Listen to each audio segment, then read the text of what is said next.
박기락했습니다. 지금까지 3번의 유튜브를 통해서 북한의 핵능력, 한국에 대한 핵전략, 미국에 대한 핵전략을 설명드렸습니다. 안타깝지만 결론은 북한은 적과 통일을 위하여 핵무기를 개발했고 북한이 핵무기로 공격할 경우 미국이 핵우산을 제공하기는 어렵다는 내용이었습니다. 그렇다고 하여 국가의 생존을 포기할 수 없습니다. 따라서 한국은 자체적인 북핵 억제책을 모색해야 합니다. 북핵 억제를 위한 가장 이상적인 방법은 핵무기를 개발해서 핵균형을 달성하는 것입니다. 그런데 국제적인 비확산 체제로 인하여 현실적으로는 장애가 너무 많습니다. 따라서 이것은 최후의 불가피한 수단으로 남겨두고 현재 상태에서 가용한 방법을 찾아야 합니다. 첫째, 핵 위협에 직면하고 있는 비핵 국가가 동원할 수 있는 가장 현실적인 방법은 재래식 무기를 통하여 최소 억제의 효과를 구현하는 것입니다.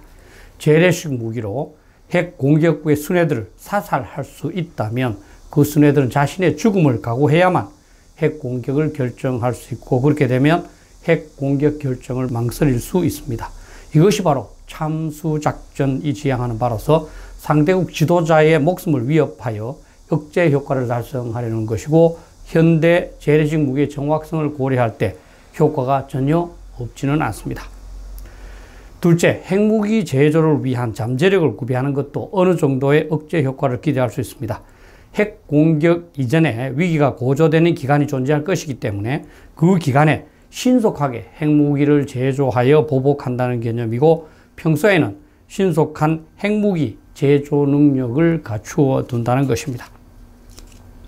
셋째, 비핵 국가는 상대방이 공격해도 성공할 수 없다는 점을 인식시켜서 단념하도록 하는 거부적 억제 개념도 동원해야 합니다.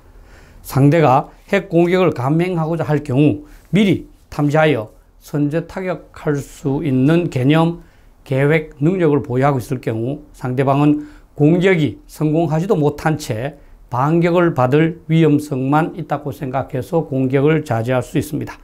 포괄적인 탄도미사일 방어 체제를 구축해서 상대방의 핵미사일을 공중에서 확실하게 요격할 수 있어도 상대방은 공격할 수 없습니다. 이러한 3가지를 한국에게 적용해 보겠습니다. 첫째, 재래식 응징보복의 경우 박근혜 정부에서는 한국형 대량 응징보복 KMPR 이라는 개념으로 김정은을 비롯한 북한 수뇌부를 사살한다는 개념을 수립하고 이를 위한 1개 특전 여단을 참수부대로 지정하기도 했지요. 그러나 현 문재인 정부 들어서 KMPR의 개념도 사라지고 참수부대도 제대로 관리되고 있지 않습니다. 재래식 억제력이 퇴보하고 있는 셈이죠. 둘째, 핵 잠재력 보유의 경우에도 한국에서는 핵무기 자체 개발이 필요하다고 떠들기만 했을 뿐 정부나 전문가 차원에서 잠재력을 강화하기 위하여 노력한 바는 없습니다. 일부에서는 국가적 수준에서 추진할 경우 6개월 내지 1년 6개월 정도면 가능할 것이라고 하지만 핵무기 제조에 필요한 90% 이상의 순도를 가진 우라늄 235나 플루토늄 239를 확보하려면 새로운 설비를 갖춰야 하기 때문에 말처럼 쉬운 것이 아닙니다. 셋째, 거부적 억제의 경우에는 탐지, 식별, 결심, 타격의 순환주기를 말하는 킬체인, 즉 선제 타격 구현 능력은 F-35, F-15 등으로 충분하지만 북한의 북극성 2형과 같은 경우 고체 연료로서 5분 이내에 발사할 수 있기 때문에 30분 기준으로 발달시켜 온 킬체인의 개념은 적용할 수가 없습니다. 미사일 방어의 경우에도 북한과 인접해서 원초적인 한계가 있고 미군의 사드도 후방 지역만 방어할 수 있습니다. 결국 한국은 위 3가지 중 어느 하나도 충분하지 않고 또 제대로 노력하고 있지도 않습니다. 과제를 말씀드려 보겠습니다. 첫째, 박근혜 정부에서 추진한 KMPR의 개념을 재복원시켜야 합니다.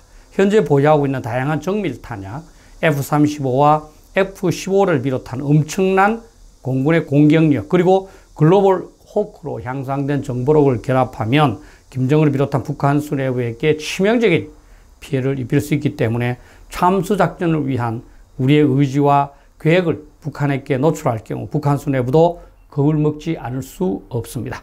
김정은으로 하여금 핵무기로 한국을 공격할 경우 자신과 가족들이 사살당할 것이라고 생각하도록 만들어야 합니다. 둘째, 핵 잠재력 보유의 경우 핵 확산 금지 조약을 명백하게 위반하지 않는 범위 내에서 유사시 단기간에 핵무기를 개발할 수 있는 준비를 갖추어 나가야 합니다. 이게 말처럼 쉽지 않기 때문에 국가 지도부와 과학자들이 머리를 맞대고 궁리해야 합니다. 몰래 기술을 축적하거나 물질을 개발해 둬야 할 수도 있습니다. 현재 상태에서 6개월 내에 핵무기 제조로 목표를 설정하고 상황이 심각해짐에 따라서 그 기간을 4개월, 2개월, 1개월 정도로 단축하며 그 기간을 단축할 때마다 시행 또는 준비해야 하는 조치의 목록을 사전에 마련해두고 그대로 시행해야 합니다. 셋째, 거부적 억제의 경우 미사일 방어는 북한과 거리가 너무 짧아서 노력하더라도 한계가 있기 때문에 선제 타격력을 보강해야 하는데 5분 내 발사가 가능한 북한의 고체 연료 미사일은 선제 타격이 어렵습니다. 그래서 선제 타격 시점을 당겨서 북한이 핵미사일로 공격하겠다고 위협하거나 핵미사일을 사격 진지로 이동하기 시작하였을 때 선제 타격을 가해야만 합니다. 선제 타격을 즉시에 결심할 수 있도록 징후 목록을 사전에 만들어두고 불가피하다고 판단될 경우 조치할 수 있는 체제를 구축하는 것이 중요합니다. 그러나 아무리 한국이 독자적 억제책을 노력한다고 해도 그 효과는 확실하지 않습니다. 다른 말로 하면 한국의 입장에서는 어떤 대가를 치르더라도 한미동맹을 강화하여 미국의 핵부산을 확실하게 유지하도록 하는 것이 최선입니다. 그런데 현 정부는 아무것도 모른 채 한미동맹을 갖고 장난을 하고 있으니 너무나 답답한 일이죠. 무식하니 용감하다는 말밖에 생각나는 말이 없습니다. 감사합니다.